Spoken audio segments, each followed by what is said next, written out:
ಇವತ್ತು ಚಿಂತನ ಮಂಥನ ಸಭೆಯಲ್ಲಿ ವಿಶೇಷವಾಗಿ ವಿವಿಧ ಜಿಲ್ಲೆಗಳಿಂದ ಆಗಮಿಸಿದಂಥ ಎಲ್ಲ ಆ, ಶ್ರೀಗಳು ಮಹಾಸ್ವಾಮಿಗಳು ಇವತ್ತು ಹಿಂದುಳಿದ ವರ್ಗವನ್ನು ಮುಂಚೂಣಿಯಲ್ಲಿ ತರಬೇಕು.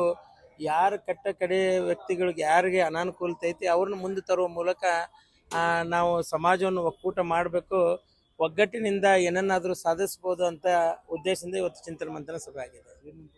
ಇಲ್ಲಿ ಎಲ್ಲ ವಿವಿಧ ಮಹಾನಾಯಕರು ಇರ್ಬೋದು, ವಿವಿಧ ಮಠಾಧೀಶರು ಇರ್ಬೋದು, ಎಲ್ಲರ ಉದ್ದೇಶ ಒಂದೇ, ಯಾರು ಹಿಂದುಳಿದಾರೋ ಎಲ್ಲರೂ ಒಗ್ಗಟ್ಟು ಕೂಡಿ ಅವ್ರನ್ನ ಲಿಫ್ಟ್ ಮಾಡುವಂಥ ಕೆಲಸ ಆಗಬೇಕು.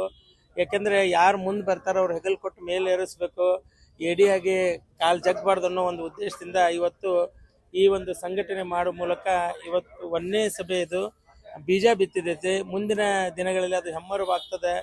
ಎಲ್ಲ ಒಗ್ಗೂಟಿನಿಂದ ಸಮಾಜವನ್ನು ಮುಂತರಲು ಪ್ರಯತ್ನಿಸೋಣ ಅನ್ನುವಂಥ ಉದ್ದೇಶದಿಂದ ಇವತ್ತು ಎಲ್ಲ ಸಮಾಜದ ಗಣ್ಯರು ಇವತ್ತು ಕೂಡಿದ್ದಾರೆ. ಇಲ್ಲೇ ವಿವಿಧ ಸಮಾಜದ ಮುಖಂಡರಿರ್ಬೋದು, ವಿವಿಧ ಸಮಾಜದ ಶ್ರೀಗಳಿರ್ಬೋದು, ಕೂಡುವ ಮೂಲಕ ಸಮಾಜಕ್ಕೆ ಒಳ್ಳೇದಾಗಲಿ ಅನ್ನೋ ಉದ್ದೇಶದಿಂದ ಇವತ್ತು ಚಿಂತನ ಮಂಥನ ಸಭೆ ಮಾಡಿದ್ದೀವಿ.